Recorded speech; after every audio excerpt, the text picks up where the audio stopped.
Naranasan mo na bang mapaisip kung nagiging sira na ba ang ulo mo pagkatapos ng isang ordinaryong usapan? Yung tipong nagpaplano lang sana kayo para sa gabi, pero pagkatapos, pakiramdam mo ay nagkasala ka, tanga ka, at totally durog ka. Kung ganyan, malamang may nakaharap kang dalubhasang manipulator. Ngayon, bibigyan ka namin ng kaalaman bilang sandata. Tatalakayin natin ang 20 pinakapopular na phrases na ginagamit ng mga narsisisita at manipulator para kontrolin ka. Hindi lang ito basta salita, isa itong psikolohikal na armas. At kapag natapos mo ang video na ito, matututunan mong tukuyin ang mga verbal na bitag na ito at protektahan ang sarili mo. Handa ka na bang malaman ang katotohanang magbabago sa pakikitungo mo sa ibang tao? Kung handa na, simulan na natin. Bago tayo magsimula sa mismong phrases, unawain muna natin kung bakit napakabisa ng mga ito. Ang manipulasyon ay hindi laging sigaw o direktang banta. Kadalasan, ito ay isang tahimik at hindi napapansing lason na unti-unting pumapatak sa iyong isip araw-araw. Ang mga narsisisita at manipulator ay mga dalubhasa sa pagbaluktot ng realidad. Ang pangunahing layunin nila ay sirain ang iyong tiwala sa sarili, sa nararamdaman mo, at maging sa alaala mo. Gumagawa sila ng isang mundo kung saan ikaw ay laging mali, samantalang sila ay laging biktima o bayani. Ang prosesong ito ay tinatawag na gaslighting. Pinapagdududa ka nila sa sarili mong pag-intindi sa mga nangyayari. At kapag nawala ang iyong matibay na tapakan, napakadali mo nang kontrolin. Kaya naman, ang pag-alam sa kanilang mga signature o koronang phrases ay parang flashlight sa isang madilim na silid. Hindi man nito maaalis ang mga halimaw, pero matutulungan ka nitong makita sila. Ito na, ang una at siguro pinakapamilyar na linyang maririnig natin. OA ka, o kaya naman, ang version nitong ang sensitibo mo naman. Narinig mo na ba yan? Ito ang klasikong halimbawa ng pagwawalang bisa sa nararamdaman mo. I-imagine mo ito. Nakalimutan ng partner mo ang isang mahalagang date para sa iyo. Siyempre, nalungkot ka at sinabi mo sa kanya. Imbes na humingi siya ng tawad, ito ang maririnig mo. Hayaan mo na, isang araw lang yan. Bakit ka ba nag-iinit diyan? Nag-e-exaggerate ka lang. Sa puntong ito, nagkakaroon ng pagbaligtad ng sitwasyon. Ang normal mong reaksyon sa sakit na naramdaman mo ay ipinapalabas na hindi tama, na parang personal mong problema. Ayaw panagutan ng manipulator ang kanyang ginawa. Mas madali para sa kanya na kumbinsihin ka na may mali sa iyo kaysa umamin sa kanyang pagkakamali. Ang layunin niya ay mapahiya ka sa sarili mong emosyon at sa susunod, manahimik ka na lang tungkol sa mga bagay na nakakasakit sa iyo. Tandaan, ang nararamdaman mo ay laging may basehan. Kung nasasaktan ka, ibig sabihin, nasasaktan ka talaga. Tuldok. Ito ang pinakamahusay na halimbawa ng passive aggression na maririnig mo. Pasensya na kung ganoon mo ito na-take. Makinig kang mabuti.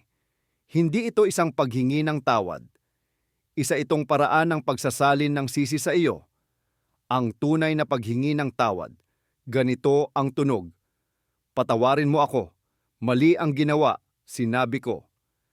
Samantala, ang pariralang pasensya na kung ganoon ang nararamdaman mo ay, sa totoo lang, nangangahulugang, wala akong ginawang masama. Ikaw lang itong may problema sa pag-i-interpret.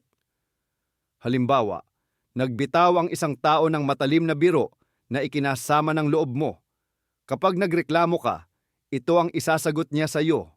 Para bang sinasabi niya, wala akong kasalanan, ikaw lang talaga ang balat sibuyas. Sa ganitong paraan, nakakaiwas ang manipulator sa pananagutan. Nagmumukha pa rin siyang mabait, habang ikaw naman ay naiiwan na masama ang loob at may dagdag pang pakiramdam ng pagkakasala dahil naglakas loob kang masaktan. Ito ang mapanlinlang na paraan para pagdudahan mo ang sarili mong reaksyon at sa huli, tuluyan kang mawalan ng tiwala sa sarili. Pero, ito na ang pinakamabigat na atake ng gaslighting. Wala akong sinabing ganyan. Direktang sinisira ng linyang ito ang tiwala mo sa sarili mong memorya. Siguradong sigurado ka na, noong nakaraang linggo, nangako ang iyong partner na tutulungan ka sa proyekto mo pagdating ng Sabado. Pero dumating ang Sabado at iba ang ginagawa niya. Kapag pinaalala mo ang pangako niya, titingnan ka niya ng nagtataka at sasabihin, "Ano? Hindi ko yan sinabi. Guni-guni mo lang yan." At dahil napakakumbinsido niya, sandaling magdadalawang isip ka. Baka nga inimbento ko lang, baka nagkamali lang ako ng pagkakaintindi. Ginagamit ng manipulator ang taktikang ito para lubusan kang lituhin. Kapag huminto ka na sa pagtitiwala sa sarili mong alaala, magiging sunod-sunuran ka na sa bersyon niya ng mga pangyayari.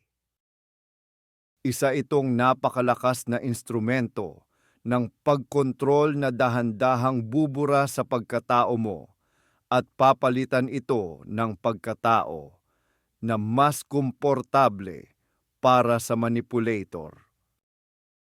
Ngayon, dumako naman tayo sa manipulasyong nagkukubli sa likod ng pag-aalala. Ang linyang, "Gusto ko lang naman ang makabubuti para sa iyo," o "Para rin yan sa ikabubuti mo." Madalas itong gamitin para bigyang katwiran ang labis na pagkontrol o ang hindi mo hiniling na kritisismo. Halimbawa, ang kaibigan mong patuloy na pumupuna sa mga pinipili mo, sa damit man, trabaho o partner, habang sinasabi, "Di ba, bilang kaibigan, gusto ko lang naman na maging maayos ka." O kaya naman, ang mga magulang na sumusubaybay sa bawat galaw ng kanilang adultong anak at idinadahilan ay pagmamalasakit. Ang totoo, sa likod ng maskarang ito, nagtatago ang pagnanais na magkaroon ng kapangyarihan at kontrol. Ipinipilit ng manipulator sa iyo ang sarili niyang pananaw kung ano ang tamang buhay. Ganap na binabalewala ang sarili mong kagustuhan at damdamin.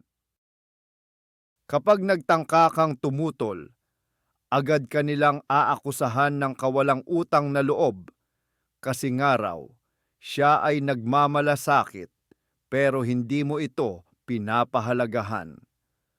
Gumagawa ito ng patibong na mahirap takasan nang hindi mo mararamdaman na masama kang tao. Ang isa sa pinakamabigat na emosyonal na bitag ay ang linyang umaatake sa konsensya. Pagkatapos ng lahat ng ginawa ko para sa iyo.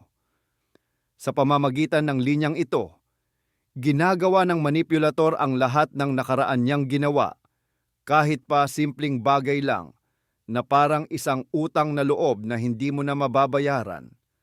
Maaaring sabihin ito ng isang ina sa anak na gustong lumipat sa ibang syudad, o ng asawang lalaki sa asawa niya na nagdesisyong mag-enroll sa training course imbes na makasama siya sa gabi. Ang punto rito, sisingilin ka sa lahat, sa pag-aalaga, sa mga regalo, at sa lahat ng oras na ginugol niya. Anumang pagtatangka mong mamuhay ng sarili mo o ipagtanggol ang iyong sariling interes, ay ituturing na sukdulang kawalang utang na loob. Ang layunin nito ay igapos ka sa pamamagitan ng pakiramdam ng obligasyon. Gawin kang laging obligado at masunurin. Pinaparamdam nila sa iyo na wala kang katapusang utang at ang tanging paraan para bayaran ito ay ang gawin ang lahat ng gusto ng manipulator.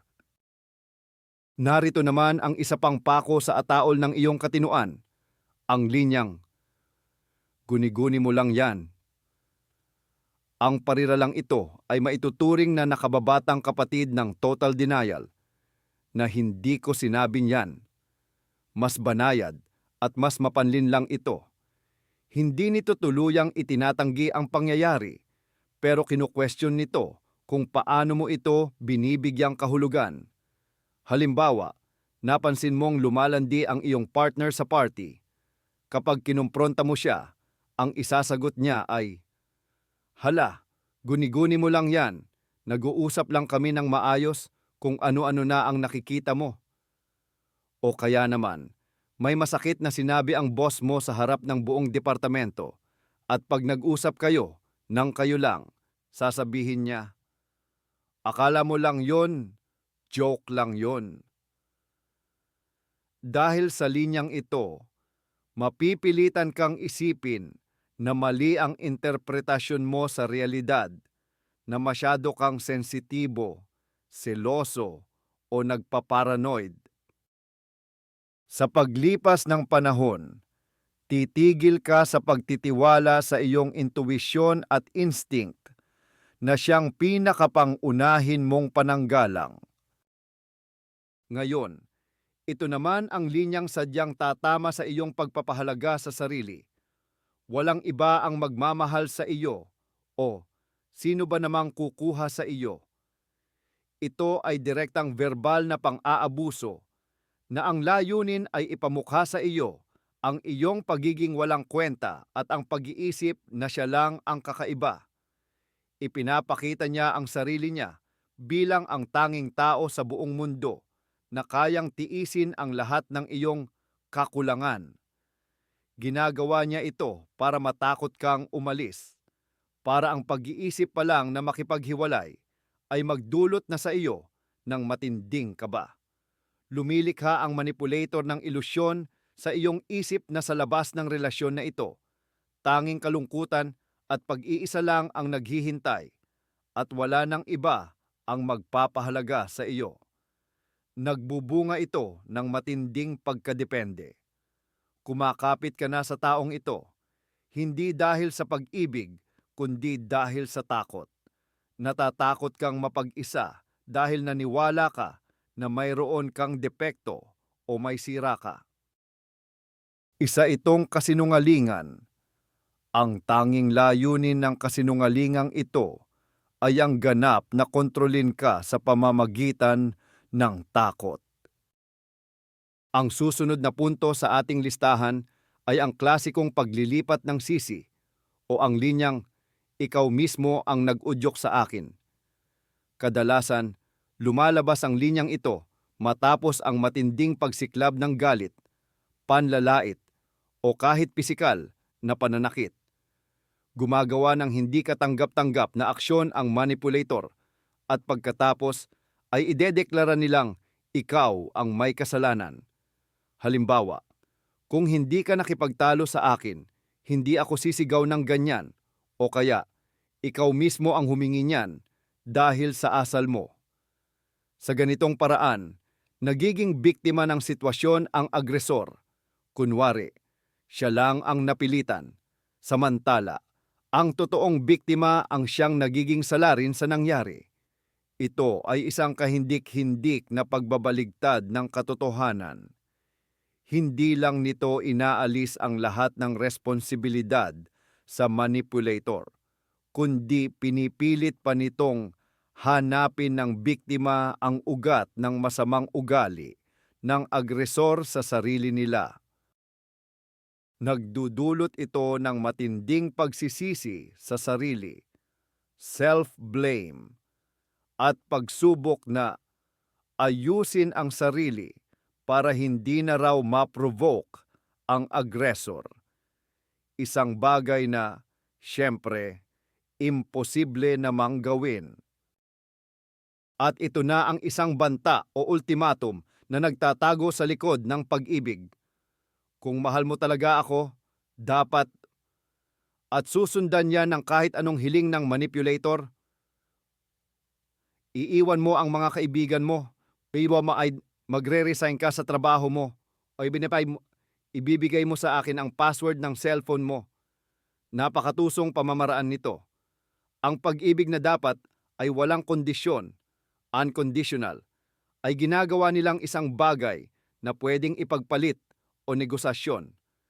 Binibigyan ka ng kondisyon, gawin mo ang gusto ko at doon lang ako maniniwala sa pagmamahal mo. Ang pagtangging gawin ang hiling nila ay automatikong nangangahulugang wala kang pagmamahal. Nailalagay ka nito sa nakakakilabot na sitwasyon. Mapipilitan kang maging traidor sa sarili mong prinsipyo at isakripisyo ang sarili mong interes para patunayan ang pagmamahal. O kaya, magdudusa ka sa matinding guilt na hindi ka raw sapat magmahal. Ang tunay na pag-ibig ay hindi nangangailangan ng patunay sa pamamagitan ng sakripisyo. Ito ay nakabatay sa respeto at pagtanggap. Pag-usapan naman natin ang pananggalang na linya na panakip sa pang-iinsulto. Biro lang yun. Bakit? Wala ka bang sense of humor? Ito ang eksenang madalas mangyari. Ang isang manipulador ay magsasabi ng isang bagay na nakakasakit, masama, o nakakababa ng iyong pagkatao, at kapag nakita na nila ang reaksyon mo, agad silang magkukubli sa likod ng maskara ng pagbibiro. Sa ganitong paraan, nakakaya nilang, una, maibato ang kanilang agresyon, at pangalawa, mapalabas na ikaw ang walang kwenta o walang kakayahang umintindi ng inosenteng biro. Sinaktan ka na niya, pero nang ipakita mo na nasaktan ka, imbes na humingi ng tawad, bigla ka pa niyang sinisi na kulang ka sa pagkalaitin o kawalan ng kakayahang magpatawa sa sarili. Kaya sa huli, ang pakiramdam mo ay hindi lang ikaw na bastos dahil sa biro, kundi ikaw pa ang nakaramdam ng pagkatanga dahil mali ang naging tugon mo rito. Napakaganda nitong posisyon para sa isang manipulador. Pwede siyang magbato ng kung anu-anong paninira dahil kahit anong pagtatangka mong ipagtanggol ang sarili ay babagsak lang sa argumento na, "Hay nako, biro lang naman kasi yon." Ang susunod na taktikang ito ay nakatuon sa pag-isolate sa iyo. Gagamitin niya ang mga linyang ganyan ang tingin sa iyo ng lahat. O kaya, pati mga kaibigan ko, tingin nila kakaiba ang kilos mo. Lumilikha ng ilusyon ang manipulator na hindi lang siya ang naiinis o may reklamo sa iyo, kundi may umiiral na opinyon ng publiko o sabi ng nakararami. Gagamitin niya ang anonymous na lahat para magmukhang mas matimbang at objektibo ang kanyang pagpuna. Sasabihin niya, napansin ng lahat na tumataba ka na, o sabi ng lahat, hindi bagay sa iyo ang gupit mo. Ang layunin nito ay maramdaman mong nag-iisa ka sa iyong pananaw, na mali ka at hinuhusgahan ka ng buong mundo. Dahil dito, humihina ang iyong kumpiyansa at mas lalo kang umaasa sa opinyon ng manipulator dahil kunwari, ipinapasalang niya sa iyo ang katotohanan mula sa karamihan. Pero kadalasan, ang lahat na ito ay gawa-gawa lang niya. Isang madaling paraan para lalong ma-pressure ka. Ito ang sikat na linya na ginagamit para patahimikin ka at itigil ang usapan. Huwag na nating gawing big deal yan. Ginagamit nila yan kapag may gusto kang pag-usapan na problema na ikinababahala mo, pero para sa manipulator, maliit lang yan at hindi dapat bigyan ng atensyon. Sa esensya, ito ay isa pang paraan para balewalain ang nararamdaman mo. Sabihin mo, nakaka-disappoint kapag hindi mo sinasagot ang mga chat ko sa loob ng ilang oras. At ang isasagot nila, Hala, huwag mong gawing teleserye yan, busy lang ako. Ang damdamin mo, ang pag-aalala mo, ang pangangailangan mo ng koneksyon, lahat yan, binabansagan nilang langaw o maliliit na bagay. At ikaw naman, itinuturing na taong mahilig magdrama o bara overacting. OA. Napaka-epektibong paraan nito para isara ang anumang usapin na hindi nila gustong pag-usapan. Tatanggihan lang nilang aminin na may problema. Idedeklara nilang baliwala yun at ikaw na ngayon ang magiging hysterical. May isang parirala na halos katulad ng nauna, pero may ibang focus. Ang linyang, masyado mo namang pinapalaki. Kung ang pagpapalaki ng problema ay tumutukoy sa sitwasyon mismo, ang pariralang ito ay direkta namang sumasapol sa emosyonal mong reaksyon. Ibig sabihin, kinukwestiyon ng linyang ito kung tama at sapat ba ang reaksyon mo sa nangyari. Halimbawa, galit na galit ka dahil inangkin ng kasamahan mo sa trabaho ang ideya mo. Ibinahagi mo ito sa isang kaibigang manipulator at ang sagot niya, "Nako, baka hindi naman niya sinasadya. Parang masyado mo namang pinapalaki ang issue." Sa halip na suporta, ang natanggap mo ay pagdududa sa kakayahan mong timbangin ng tama ang sitwasyon. Parang sinasabi ng manipulator sa iyo, ang nararamdaman mo ay OA. Hindi iyan tugma sa realidad. Kapag paulit-ulit mong naririnig ito, nagsisimula kang pigilin ang iyong sariling damdamin dahil natatakot kang magmukhang mali ang reaksyon mo at tuluyan kang nawawalan ng koneksyon sa sarili mo. Ito ang pinakatuktok ng tinatawag nating toxic romanticization. Halimbawa, ganyan ako kumilos kasi mahal na mahal kita, or nagseselos ako dahil takot akong mawala ka. Dito, lahat ng masasamang gawain tulad ng sobrang pagkontrol, matinding selos o pagbabawal ay ginagawang katwiran dahil daw sa tindi ng damdamin. Hahakin ng manipulator ang social media mo tapos ipapaliwanag niya, dahil lang yan sa baliw na pag-ibig. Babawalan kang makipag-usap sa mga kaibigan mo dahil takot siyang mawala ka. Napakadelikadong bitag niyan, lalo na sa mga taong lumaki sa mga romantic movie kung saan ang pagiging madrama at intense na passion ay itinuturing na tanda ng tunay na pag-ibig. Ang totoo, ang pag-ibig ay tiwala, respeto at kalayaan. Samantala, ang pagkontrol, selos at paglabag sa boundaries ay senyales lang ng kawalan ng self-confidence at kagustuhang angkinin ang ibang tao na parang pag-aari mo lang. Hindi yan pag-ibig kundi purong egoismo at pagiging possessive. May isang tactics na madalas gamitin sa tinatawag na idealization devaluation cycle. Ito ay ang linyang, hindi ka naman ganyan dati. Binitiwan ito ng manipulator kapag nagpakita ka na ng paninindigan, nagtakda ng boundaries, o gumawa ng anumang hindi niya nagustuhan.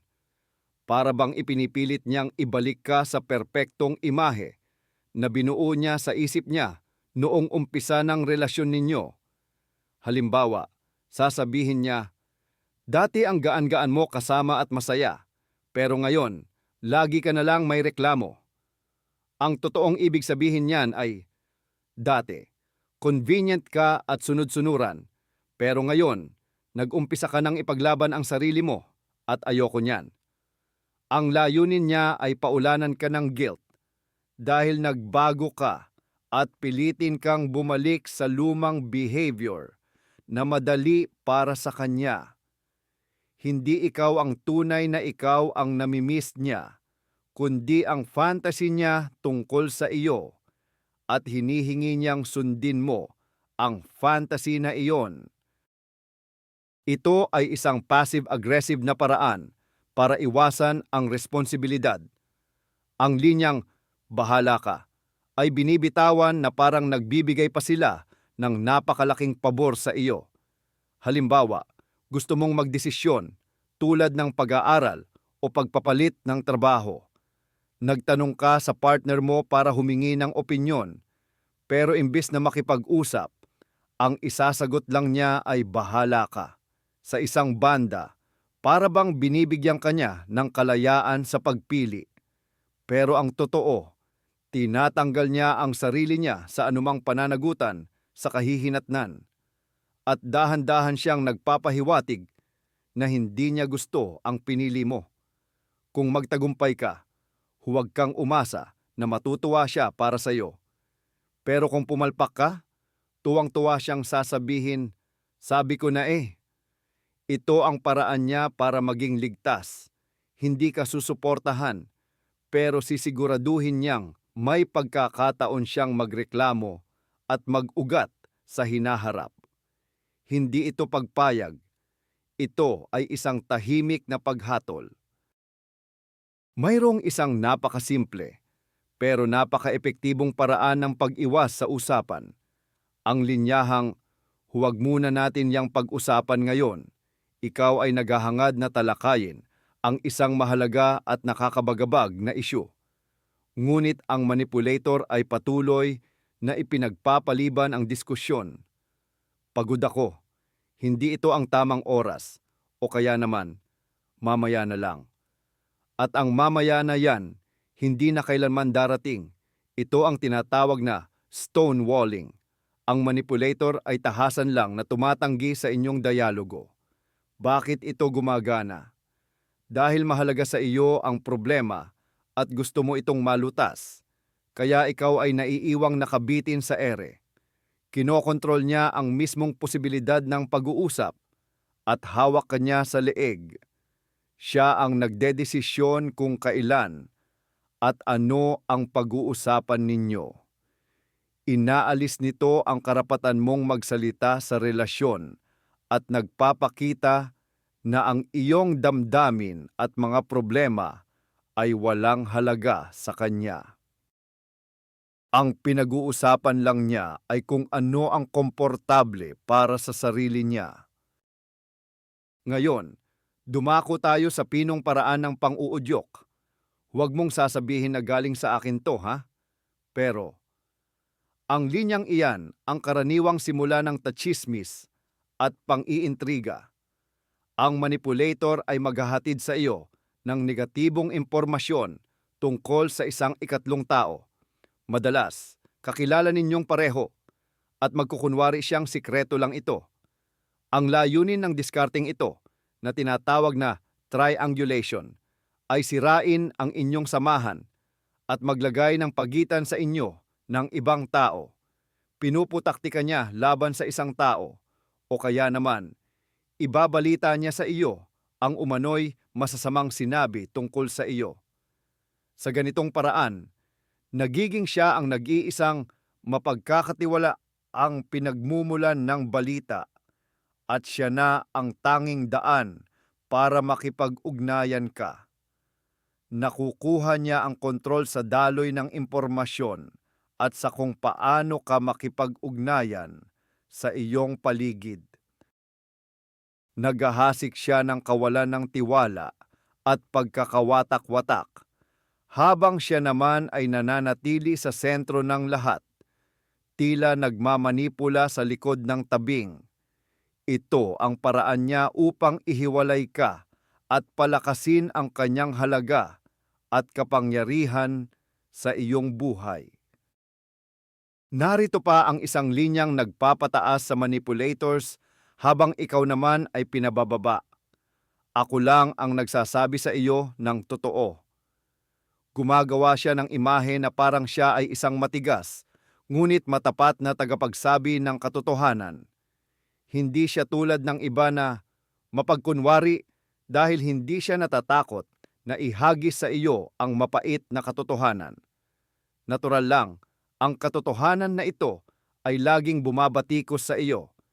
Sasabihin niya, "Nambobola lang ang mga kaibigan mo, pero ako lang ang magsasalita at magsasabi na pinapalaki ka ng suot mong damit. Sa paglalahad niya ng kritisismo na balot sa eksklusibong katapatan, sinisira niya ang halaga ng opinyon ng lahat ng tao sa paligid mo at itinatayo ang sarili niya sa isang mataas na pedestal. Siya lang ang nagtataglay ng tunay na katotohanan.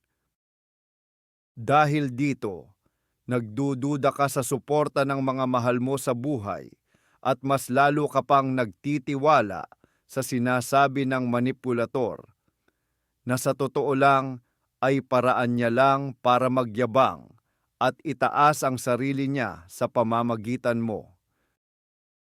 At ang huli, ang pang-20 parirala na siyang nagpapatindi at nagtatapos sa vicious cycle na ito. Mali ang pagkakaintindi mo sa akin. Ito ang pinakamadali at pinakabigat na paraan para umiwas sa pananagutan sa lahat ng iyong sinabi.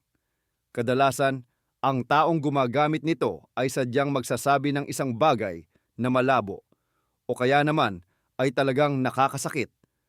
Kapag nag-react ka, hindi siya hihingi ng tawad o babawiin ang kanyang mga salita. Sa halip, ikaw pa ang sisisihin niya dahil hindi mo raw siya naiintindihan ng maayos. Hindi iyan ang ibig kong sabihin. Masyado mo lang pinalaki ang usapan o mali ang intindi mo, binaluktot mo ang lahat.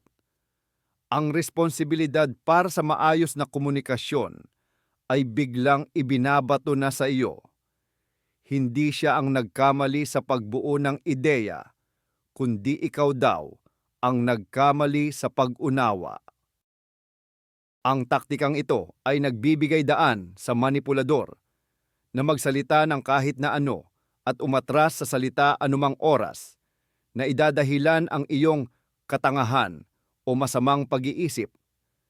Dahil dito, unti-unti kang natatakot magtiwala sa sarili mong pakikinig at patuloy ka nang nagdududa kung tama ba talaga ang iyong pagkaintindi. Narito ang 20 parirala, ang 20 susi na ginagamit ng mga manipulator para sirain ang inyong pagkatao at pagtitiwala sa sarili. Masyado kang OA mag-react.